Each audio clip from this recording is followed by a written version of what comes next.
Coach Shap Boyd, talk about the 2022 and 2023 seasons here. First of all, just wanted to kind of reflect back on last year, 2022, Coach. If you would talk a little bit about just your first year in the league and how that went for the Flying Fleet. Well, it's been a learning experience for us.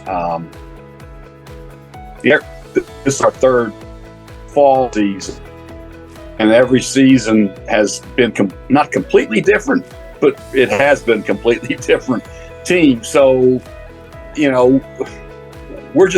find out a lot about ourselves pretty much each fall, and what we had played with or what we had entered the season with last year was a group of kids that had kind of been in program from the very beginning. And so we had some seniors in that group and kids that basically have graduated, but they all want to, a lot of them are off playing college football somewhere else in grad school right now. They had really only played 2 years of college football. So we had for us, an older group last year. And, so guess what? We don't this year. So anyway, it's, we're kind of back to where we were. But as far as being in the league last year was for me eye-opening, just because I got to see, the different programs up close. I'd seen them on film, but you don't really know until you actually are going against them. So in that respect, it was good to kind of see. I mean, we've played Newberry virtually every season, so that's really my only barometer of anything. So they're a very, very they're playing football at a very high level these past few years, and so I mean they've been in the playoffs 2 years ago, and then arguably could have been last year. So. They're one of the better teams that we have a record with and we have an understanding of to a certain degree. And finding out about the others, it was good. It's a heck of a league, and we're not going to be in it much longer. But we'll look forward to this last season. As you look ahead to 2023, obviously you said you lost some guys, but how does the offense look going into 2023? Well, we're evolving. In our minds, with our first offensive coordinator, we were going to try and be, really spread, but we were more, drop back passing, things like that. And that's kind of not where we are right now. We're having to do more things, I think, with our quarterbacks. And so essentially, it's a work in progress, but it's basically reloaded. I mean, realistically, you graduated all your upperclassmen on the offensive line. You graduated quarterbacks. You graduated receivers. I mean, literally, it's going to be new defensively. We're going to have a little bit more experience, a little bit more, but not. We're going to have a lot of new faces there too. So ultimately, it's going to be an evolution, but it's an evolution that we need to take, and we're moving in the right direction. It's just we're going to be doing it with some new faces. As you look at those new faces and kind of that evolution of the team, who do you think is going to have to step up in particular and make an impact in order for you guys to be successful? Well, I'll, from an offensive perspective, I'm just going to tell you, and I'm not going to give you necessarily one name because that hasn't been determined at this point. Because we're graduating people, well, at the quarterback position, we're going to have more consistent play. And I say more consistent play. Really, we need more production from that position. And I think that's something that we're going to be asking more and more of those guys. So that's something I think that is going to be changing from the past. And then also on the offensive line. I think our offensive line, young or not young, they're going to have to play. And I think, the one thing that has happened since we've been here is every year the recruiting classes, we tick forward and we get a little bit better, a little bit better, a little bit better. And this recruiting class is no different. And, unfortunately, in our position, we have to play probably more young kids than we would like to play, but that's part of it.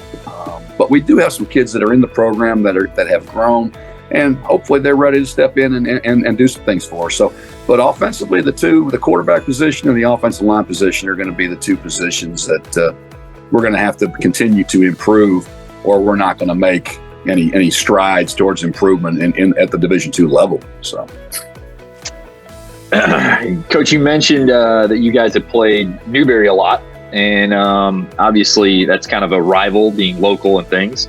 But as your team comes back and gets ready for the year, what do you think is the game they look at and they're like, hey, that's the one we really want to win this year? That's interesting because our team evolves so much from year to year. And because we graduated in the last year, we graduated 35 kids. So there's a huge chunk of kids that are leaving. And, so I don't really necessarily have a good answer. I know from a coach's perspective, Newberry to me is our barometer, because we've seen them the most, and because they've been successful and they've been in the playoffs, they're the team that I kind of look to and say, okay, well, if they don't beat us by 100, then, we're whatever. So, and I can kind of gauge a little bit based on their offense versus our defense and vice versa. So they're kind of that team for me. I don't know with our players. Our players in the past had a lot of friends that were playing at Newberry and places like that. Limestone probably would be. We've never played Limestone. This is going to be our third fall, and we're still not playing Limestone. So, and then we're evolving out of the conference. So, I'm sure at some point we will, but we've never even played them, and it's kind of ironic because they're not very far away. But with the way scheduling and everything goes, it just hasn't worked out. We were playing them, I guess, that first, and then they didn't have enough players. And then reality of it is we didn't have enough players. So that game ended up being canceled. So, but so from the players' perspective, I don't know. From my perspective, there's only two teams that we've played every year, and that's Barton and Newberry. So those would be the two that I would count on. Fair enough. Coach, I'm going to leave you with this. And last question is, you mentioned you guys have a lot of challenges. You've got new players, things like that. But what do you feel is the biggest thing you guys are going to have to overcome as you head into this season?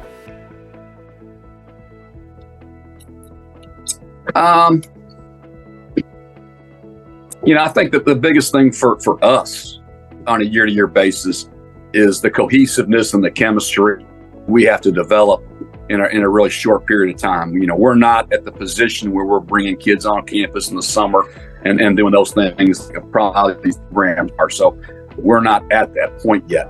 So we really have a really short window, a really short span of time to kind of, get all these cats together, get our pieces kind of in line, moving in the right direction. And for us, that's going to be the biggest thing. I think we have some talent. Granted, we're going to be playing some younger talent, probably younger than we would like to play. But you know what? I think that's going to be part of Erskine for a few years until your numbers change to where you're retaining X number, and then you're only bringing in fewer, on a regular basis.